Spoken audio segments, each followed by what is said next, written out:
Bilang parte po ng gobyerno, siyempre, hangad ko po na magtagumpay po ang ating gobyerno. Dahil kaya naman po kami lahat nandito, kaya naman po ninyo kami lahat binoto, para maging matagumpay ang ating gobyerno at inaasahan din ng taong bayan na may aangat sila sa kanilang kinalalagyan. Yun po ang papel namin dito sa gobyerno. Ngayon, tinatanong po ninyo kung bakit po ako nagbigay ng komento. Sa akin pong paniniwala, medyo tama na. Medyo sumusobra na yung banat sa presidente. Tingin ko hindi na po ito banat at hindi na po ito nakakaganda sa ating bansa at sa ating ekonomiya. Pupunta po yung presidente sa ibang bansa. Pag pumunta po ang presidente sa ibang bansa, hindi na po siya si Bongbong Marcos. Siya na po ay ang presidente ng Republika ng Pilipinas. Sa madaling salita, nire-representa na po niya ang ating bansa at lahat ng Pilipino. So sa akin pong paniniwala, hindi naman po siguro tama na habang siya ay nagtatrabaho sa ibang bansa, pinabanatan po natin siya dito. Pinapahiya po natin ang presidente sa ibang bansa. Pag pinahiya po natin ang presidente sa ibang bansa, ang napapahiya po hindi lamang po ang presidente, pati po tayong mga Pilipino. Kaya sa akin po, sana tama na po itong pamumulitika. Panahon na para magtulong-tulong tayo para maiangat po natin ang ating bansa. Ngayon, bakit ko po sinasabi na dapat pong mag-resign ang ating Vice Presidente? Ilang ulit na pong binabanatan ng pamilya ng ating Vice Presidente, ang ating Presidente. At nakikita po natin, wala naman pong ginagawa ang ating Vice Presidente. At may mga pagkakataon na umaattend pa po ang ating Vice Presidente sa mga prayer rally na ginagawa ng kabilang kampo. Habang siya naman po ay nag-i-enjoy bilang parte ng official family ng ating Presidente. So paano po niya magagawa ang kanyang paksyon kung ganun po ang panawagan ng kabilang kampo na umalis sa pwesto ang ating Presidente? So ibig sabihin po, hindi sila naniniwala sa liderato ni Presidente Bongbong Marcos. So paano ka magiging parte ng official family? Paano ka magiging alter ego ng Presidente kung hindi kayo naniniwala sa ating Presidente? Hindi naman po natin maikakaila. Wala naman po tayong nakikitang effort sa ating Vice Presidente para pigilan ang kanyang pamilya sa ginagawa. So yun lang po ang sa akin. Next question po. May nasabi din po kayo na kakulangan si VP Sara sa kanyang pag-manage at pag-handle sa DepEd. Ano po ba yung ibig sabihin niyo po? Yun po sa mga kakulangan po niya sa kanyang trabaho ngayon? Well, meron kasi silang ginawang programa Diba? Yung isang programa, yung kung saan Biyernes, walang klase. Diba? Ano nga yung tawag doon? Yung Catch Up Friday. Diba? Maganda naman yung programa, maganda po yung layunin. Sabi nila, yung Catch Up Friday, hindi papasok ng mga estudyante. Tapos, ang gagawin po ng mga estudyante, magbabasa. Pero basically, pupunta pa rin sa eskwela para magbasa. Diba? Ngayon, ang tanong ko po, ano pong babasahin? Kulang-kulang po tayo ng materyales. Ang nangyayari po sa ground, yung katotohanan, ang nangyayari po sa ground, yung mga estudyante nag-a-absent lang, o yung iba nag-aalaro lang ng cellphone, o kung ano-ano ginagawa, hindi po na gagawa yung layunin talaga ng programa. So sa akin po paniniwala, medyo minadali nila. Sana po, ang una po nilang ginawa, yung mga reading materials, kung saan interesado yung mga estudyante, yun muna ang ginawa. Kasi alam po ninyo, ginagawa naman yan sa private school pero yung mga library nun, puno at hitik sa libro ng mga interest ng mga estudyante. So dapat, ganun muna ang ginawa. Yung mga ordinaryong textbook natin kulang yung pakalaang mga libro kung saan magkaka-interest. Kasi ang layunin niyan is para ma-improve yung reading comprehension ng estudyante. Dahil sa ngayon, nakakalungkot pong aminin, out of 81 countries, kung hindi po ako nagkakamali, nasa 76 po tayo, nasa laylayan po tayo. So sana, pinag-isipan po nila ng maigi itong programa. Hindi yung inilabas para may presenta sa media na meron po silang programa. Yun po yung isa. Pangalawa, until now, nandoon pa rin yung tinatawag natin na yung online. Di ba? So, sa akin pong paniniwala, nakita natin yung mga produkto ng online, talagang medyo napag-iiwanan. Bakit? Ba't ko po sinabi? Kasi online. So, ano pa magiging resulta? Kung minsan, gumagawa po ng mga assignment doon, mga magulang. Diba? At minsan, hindi pala minsan, kadalasan yung mga bata, dahil nasa bahay, distracted. Kasi nandun ka sa bahay mo, nakikita mo yung laruan mo, nakikita mo yung kapatid mo, nakikita mo nanay mo. Yung focus of attention nila, wala talaga dun sa paksa ng pag-aaral. So tingin ko, mas maganda, face-to-face pa rin. Ayusin ngayon, dahil mainit ang panahon, ayusin natin yung oras. Diba? Ng pagpasok. So sa akin, sa tingin ko, ito po yung mga programa na dapat pinatutupad. Hindi yung mag-iisip lamang tayo ng programa para meron tayong press release sa media. So siguro, dahil ito nga ang problema, dahil nga po sa politika, kaya dapat bigyan na rin natin ng free hand kung ang ating pong Vice President ay magre-resign, mabibigyan na ang Presidente ng free hand para makapamili ng ipapalit niya sa ating Vice President nang sa ganun talagang makapag-focus sa pagpapatakbo ng DepEd. We have to remember na yung DepEd, yan po ang number 1 priority. In fact, sa ating konstitusyon o sa ating saligang batas, ito po ang may highest budgetary allocation. So sayang naman po, malaki ang pondo. Pinakamalaking pondo po dapat. Tapos, hindi po natututukan ng maayos. About naman po sa West Philippine Sea, kasi marami din po ang nagagalit kay VP Sara dahil po sa kanyang mga no-comment dito. Pero sinasabi naman po ng iba na hindi naman daw niya trabaho yun kasi DepEd Secretary po siya. Anong masasabi niyo po? Well, totoo po, DepEd Secretary siya, but we have to be reminded, firstly, Vice President siya. Bilang Vice Presidente, ikaw ang second highest official sa ating bansa. Hindi ba dapat alam ng mga bawat Pilipino kung ano ang stand mo dito? And most of the time, pinagkakatiwala po sa kanya ng Presidente ang ating bansa pag ang ating Presidente ay wala po dito sa Pilipinas. So hindi ba dapat mas alam natin kung ano ang stand ng tao na pinagkakatiwala ang ating bansa sa kanyang pangangalaga? Baka mamaya may mangyari po wag naman po sana, may mangyari po sa Presidente, at least alam natin kung ano po ang stand ng ating Vice Presidente o pangalawang Pangulo. Okay, I will open the floor na for question.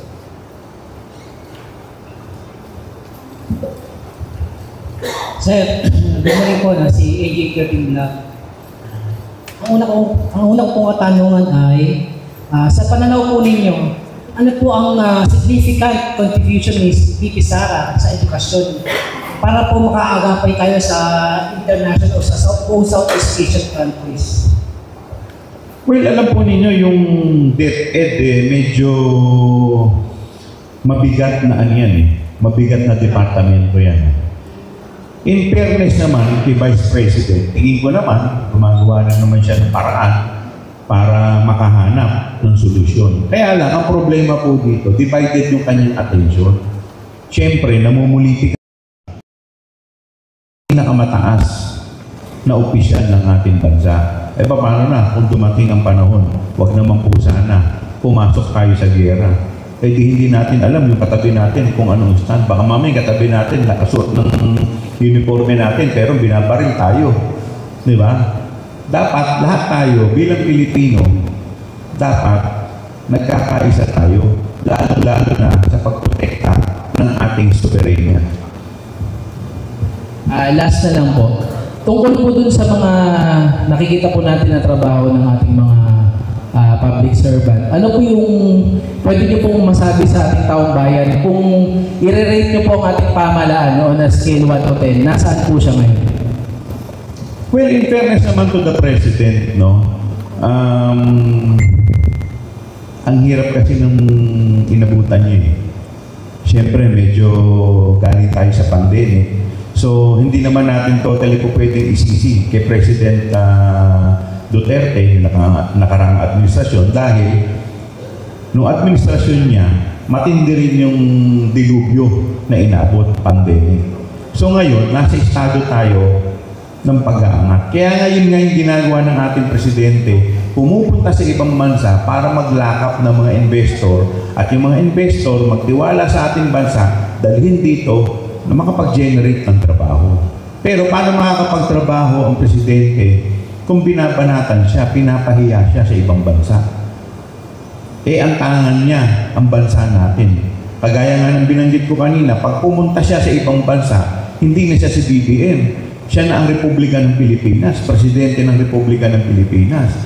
Isipin mo, kaharap mo, mga negosyante sa ibang bansa, tapos biglang tatawagin kang bangag. Ano naman ang mukhang iaharap ng ating Presidente? Pinapahiya niyo siya sa international community, pero hindi lang siya ang napapahiya. Ang buong bansa natin napapahiya. Nagmumukha po tayong katawa-tawa. Kung wala po tayong maitutulong sa ating Presidente, mas maganda, tumahimik na lang tayo. Thank you po. Magandang umaga po, Congressman. Palaris sa TV po. Tanong ko lang po, si Titi Sara, 32 million yung bumoto sa kanya. Dito sa Maynila, marami rin mga taga-suporta siya. Hindi po ba kayo natatakot na baka hindi na kayo iboto ng mga taga-suporta niya? Alam po ninyo kung saan natatakot? Natatakot po ako. Diba? Hindi lang sa boto. Siyempre, ang dami magsasabi sa akin, ako, binangga mo, napakamakapangyarihan yan. Kung aminin ko po sa inyo, natatakot ako. Pero kung mananatili po tayong natatakot, mananahimik po tayo, magbubulag-bulagan po tayo, ano po mangyayari sa bansa natin? Huwag po natin tignan yung takot. Ang tignan po, matakot po tayo, 50 years, 100 years from now, sasabihin ng mga ninuno natin, anong ginawa ninyo nung kayo nakaposisyon? Follow-up question, sir. Nagbigay po kayo ng statement na mag-resign si VP Sara. Just in case hindi niya kayo pagbigyan, paano po ba yan, sir? Patuloy niyo ipapanawagan na mag-resign siya hanggang pagbigyan niya kayo? Well, sa akin naman kasi,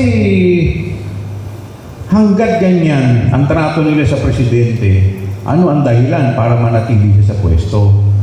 Meron po tayo, bilang mga Pilipino, meron po tayong tinatawag na delikadesa. Di ba? So, kung minsan nagkakasala ka dahil sa wala kang ginagawa. Isipin mo, binabanatan ng buong pamilya mong Presidente, ang Pangulo, wala kang ginagawa. And yet, tinatawag kang part ng official family. So, ano yun? Di ba? Sabi ko nga, you cannot have the best of both worlds. Gusto mo sumalo ka dito, sasalo ka rin dito. Wala pong ganun. Sa akin po, baka mamaya, makaganda pa sa kanyang pag-resign niya. Purihin pa siya ng mga kababayan natin. Sabihin ng mga kababayan natin, yan ang may paninindigan. So at least, manindigan na siya. Kung nasa admin siya, o manindigan siya na oposisyon siya. Last question, sir. Just in case, sir, mag-resign si VP Sara, sino sa tingin niyo yung karapat-dapat na pumalit sa kanya? Nasa Presidente na yan. Kung sino yung nasa vision niya, kung sino yung tumutugma sa kanyang layunin, ibigay natin yun sa Pangulo. Salamat po. Magandang umaga po. Magandang umaga po, sir. Two questions lang po sa akin. Sa tingin po ba ninyo ay suportado ni VP Sara yung ginagawang pagkilos ng Duterte Camp na nananawagan na bumaba sa pwesto si PBBM, kasi alam natin sa pamamagitan po ng law of succession, automatic kung si VP Sara ang papalit. Nakikita po ng mga tao na dun sa mga prayer rally po nila, pumupunta si VP Sara para bagang ipinapakita niya, suportado niya yung ginagawa ng mga tao nagrarally doon. Isa pa nga itong nangyari niyan sa Liwasan Bonifacio na habang sumisigaw yung dating mambabatas, entablado, bumaba si PBBM sa pwesto at sinabihan pa si First Lady na sasapakin, dumating siya. Yung pagpunta sa prayer rally, para ba pagsuporta sa ikinikilos protesta o ikinikilos na prayer rally doon sa mga tao nito, ano po masasabi ko? Well, ayoko naman pangunahan si VP Sara. Siyempre, hindi ko naman alam kung ano nasa isip niya. But one thing for sure, wala siyang ginagawa. Despite sa mga batikos na ginagawa, despite sa pambabastos na ginagawa sa ating presidente, wala siyang aksyon. Ang malungkot po dito, uulitin ko, parte siya ng official family ng presidente. Alter ego siya ng ating presidente. So, whether sinasang-ayun niya to o hindi, sana for delikadesa, mas maganda, mag-resign na lang siya. May kasabihan po kasi tayo, sir, yung pananahimik daw po ay parang pagsang-ayon o pag-amin. Ano pong masasabi po ninyo doon? Pwede, tama kayo. May iba naman po, kasi nabanggit po ninyo yung pagbiyahe-biyahe ng Pangulo na in-encourage sa mga foreign investors mag-invest dito sa Pilipinas. Minsan po kasi nagawan ko ng content na yung very restrictive policy po sa economic policy ng constitution po natin nagpapabigat sa trabaho ng presidente. Exactly yung sa Article 12 na nandoon yung economic policy ng Pilipinas na sinasabi po na yun sa 60-40 equity rule. Outdated. Sir, pakitanggal po, medyo hindi ko narinig. Outdated na po kasi sir yung economic policy po natin today. Ano po yung masasabi po ninyo na habang ang Pangulo nandun, iniimbita ang mga foreign investors, tapos may mga nangako na mag-i-invest pero kumaatras. Minsan na ibalita po ng mainstream media na 343 South Korean investors nangako mag-i-invest dito sa Pilipinas. 43 lang yung natuloy at yung 300 pumunta po ng Vietnam. Ano pong update po sa charter tales? Well, so far as Congress is concerned, ipasa na namin yan eh. Ang alam ko po, nasa Senado na po yan eh. So kami naman po, sa Kongreso, nagkakaisa kami, naniniwala kami, dito po sa charter change, pagdating po sa economic provision, dapat po talaga nabaguhin. So ito po ay nasa Senado na at inaantay na lamang po natin kung ano ang magiging response ng Senado. Follow up sa charter change. Ano dati ka? Sinasabi nila na mag-term extension, magpapaabalang doon ng term ng PBBM at si Speaker daw ay magiging Prime Minister. Ano pong masasabi po dito? Hindi ko masasagot yan eh. Kasi hindi ko naman alam kung anong plano nila eh. Pero sir, alam naman natin lahat na wala naman talaga yun sa charter change. Well, yung inaprubahan po namin, economic provision, wala naman po dun sa ano eh. Wala naman po dun sa tinatawag nating political provision.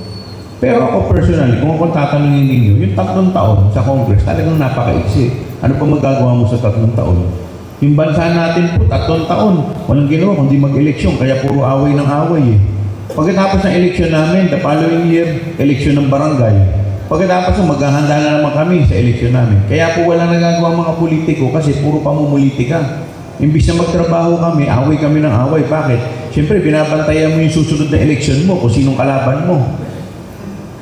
O, kaya sa totoo lang, yung 1987 Constitution is, ito po ay pro-political dynasty Constitution.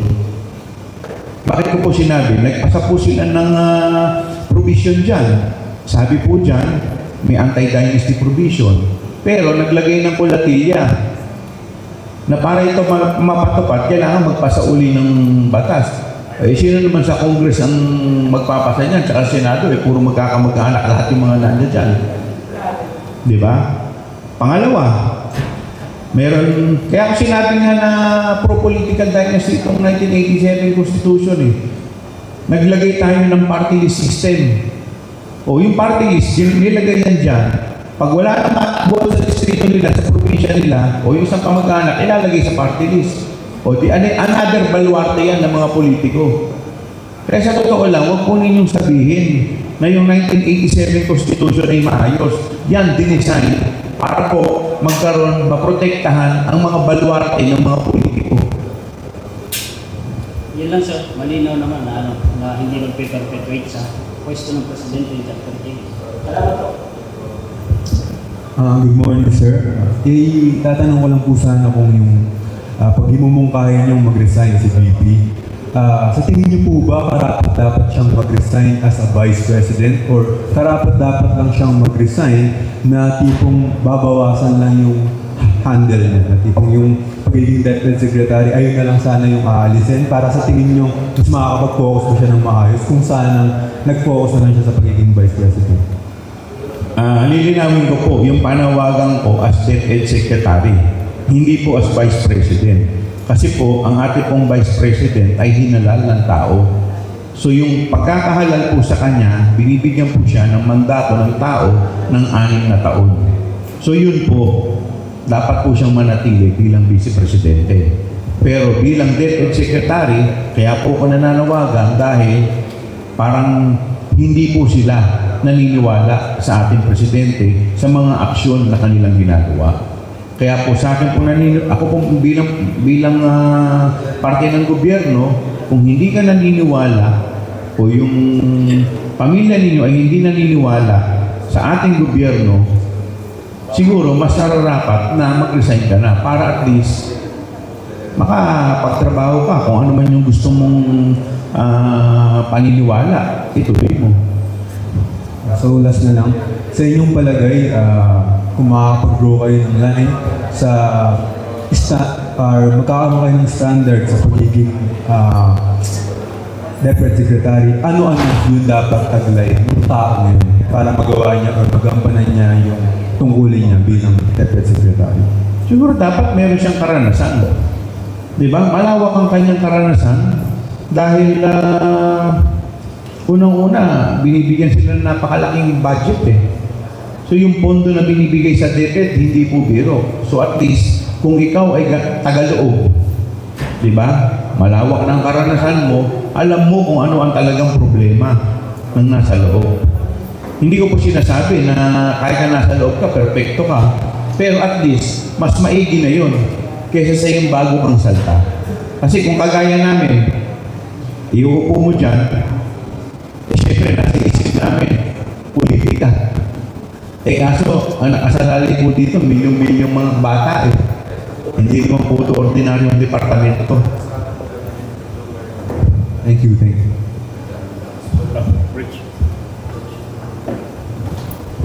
Sir, Congressman, kasi halos lahat na itanong na nila, no?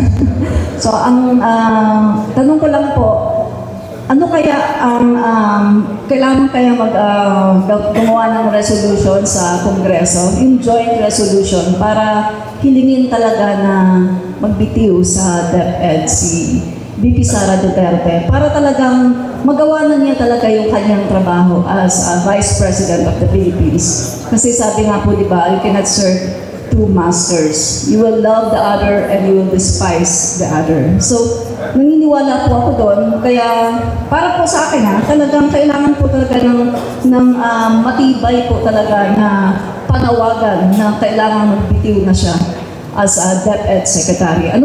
Pwede po ba yun, sir, gumawa ng joint resolution sa Congress? Pwede naman po dahil wala naman pong pipigil sa mga congressman kung gusto nilang magpasa ng resolution. Pero siyempre, yung pagbibitiw, nasa iyo yun eh. Di ba? Yun nga yung tinatawag nating delikadesa eh. So, kahit naman walang panawagan, kung sa iyong paniniwala, hindi ka na nakakatulong, di ba? Medyo hindi ka na komportable. Maraming pagkakataon, napapanood natin, doon siya sa isang okasyon kung saan ihahatid ang ating presidente papuntang ibang bansa. Nakikita natin, awkward na eh. So at least, mamali natin, mamaya mapaganda pa siya. mapaganda pa yung kanyang pagre-resign, makitaan pa ng tao yung kanyang paninindigan, di ba? At least dito, makikita na hindi niya na ginagamit ang posisyon sa kanyang pansariling pangarap, di ba? O yung tinatawag nga natin, hindi siya kapit-tuko sa posisyon. Right, good morning, sir. JDB's comments po. Tanong ko lang, total na, tanong na nila yan. Lahat na halos eh. Tiyak mo nababanatan kayo ng mga DDS. Okay? Ang magiging akusasyon sa inyo, hindi ba kayo binayaran? Siyempre, kasalanan naman ni First Lady. Dahil sabi nyo, isa kayo sa mga aksyon demokratiko na hindi bumoto sa ating presidente. At ngayon ay nananawagan, kayo po ang kauna-unahang kongresista na sa pagkakaalam ko, nanawagan ng pagbibitiw ni Vice President Sara Duterte sa DepEd. Ano masasabi niyo rin sa Wala kang nakakilala sa akin dito eh. Hindi nga ako kilala ni Presidente, ni First Lady, at saka ni Speaker, paano ko babayaran? Di ba? Pero tayo po may responsibilidad bilang taong gobyerno. At saka tayo naman po, binanatan ko rin naman po yung administrasyon ni Presidente nung ako'y nanawagan na i-abolish yung MMDA. Hindi po ba parang patama yan sa ating administrasyon? Bakit? MMDA under ng Office of the President po yan eh. Tayo, pupunahin lang po natin kung ano sa tingin natin ang tama. Di ba? So hindi naman po porke ikaw ay nagpuna, dahil obligasyon po namin yan bilang mambabatas. Kung hindi po tayo maglalakas ng loob, ano na mangyayari sa atin? Kung wala pong magsasalita at lahat po tayo matatakot. Kasi ako, masasabi ko, hindi naman po ako parte ng unit team eh. Hindi ko naman sila lahat kakampi. Di ba? Ako nga lang nag-iisang aksyon demokratiko sa Kongreso. Di ba? So, paano mo ko aakusahan ng ganyan? At hanggang ngayon, nananatili akong miyembro ng Aksyon Demokratiko. Good morning po. Since tayo po, taga Manila, District 3 po ako. Alam po natin na nung eleksyon, hindi po kayo nasa panig ni PBBM kasi nakay Mayor Isko po kayo. So, kung tutuusin, dapat kayo sa oposisyon kasi hindi naman kayo panig ni PBBM eh. Pero ngayon, nakikita po namin yung suporta ninyo sa Marcos administration. So, tanong ko lang po, makakaasa po ba, ilang percent po ang aasahan ng ating mga kababayan ang suportang ipagkakaloob ng Maynila sa Marcos administration? Well, hindi ko po may sasagot yung buong Manila. At least yung sa akin lang po. Ako naman po, kung tama ang ginagawa ng Presidente, susuportahan ko. Pero kung nakikita ko, may mali rin sa ginagawa ng Presidente, magiging kritiko rin po tayo. Pero I will not resort to ad hominem. Wala pong ganon. Tayo plain critic lang. At constructive criticism po ang gagawin po natin. Ito naman po ginagawa ko, hindi ko naman po binabanatan ng ating Vice Presidente. Ang sinasabi ko lang po, yun ang tama niyang gawin. Baka mamaya, ito nga, pag nag-resign siya, maging pabor pa sa kanya, mas lalo pa siyang lumakas. Sabihin ng mga tao, ayan, Vice President namin, may paninindigan. Di po ba? Hindi ko naman po siya pinabatatan ng below the belt. Wala pong below the belt na banat dito. Sa atin, issue-based lang. Basahin ko na lang po yung mga ibang tanong. Sa tingin niyo po, yung ating Pangulo, bakit po dinidefend pa rin si VP Sara Duterte? Ang tawag po doon, respeto. Kahit binabanatan ka, sabi ko nga sa inyo kahit magkalaban, dapat may certain degree ng respect sa isa't isa. Ito po, medyo ibang naman. Ano po masasabi niyo dun sa panawagan po na patignan sa Ethics Committee yung mga statement ni Congressman Pantaleon Alvarez na ina-undermine po yung Pangulo at tumatawag po sa AFP para kumalas sa Pangulo? Well, medyo dangerous yung mga binitawang salita ni Congressman Alvarez. At sa tingin ko, alam din po niya yun bilang isang abogado. Ako po ay isang abogado. So alam po namin na medyo dangerous po yun. No? So, syempre, tingnan natin kung ano mangyayari sa Ethics Committee. Pero kung ako pong tatanungin ninyo, mapanganib po yung kanyang mga binitawang salita. Ito po, how about po dun sa plano na imbestigahan yung pong gentleman's agreement? Gentleman's agreement between dating Pangulong Duterte at sa China po. Ano po ang masasabi? Dapat ang isang bansa, pag pumapasok sa isang agreement o treaty, dapat yan niraratifikahan ng Senado. Yun po ang isang mga requirement. At dapat po alam ng ating mga kababayan kung ano ang pinapasok ng ating bansa. So, kung meron man pong gentleman's agreement, hindi ko po alam kung meron. At kung ano po ang laman nito, siguro maganda na malaman natin. Kasi baka mamaya po, kung maganda naman, bakit hindi natin suportahan? Diba? Pero kung hindi po maganda, dapat imbestigahan kung bakit po nila pinasok ang ganitong klaseng kasunduan. So, any final words po para po sa mga viewers po ng mga nanonood po sa atin ngayon? Well, sa akin lang naman po, simple lang po ang gusto ko. Ang gusto ko lang po, sana, sabi nila, unity. O kaya tayo, nakikipag-cooperate. Kung nakikita po natin, maganda naman yung ginagawa. Sana ganun din sila, dahil sila parte sila ng unity. Sana tayo, tigilan na po natin yung pangit na politika. Yung politika po ng paninira, yung politika po ng pambabastos. Dapat po medyo iangat po natin yung antas ng ating politika.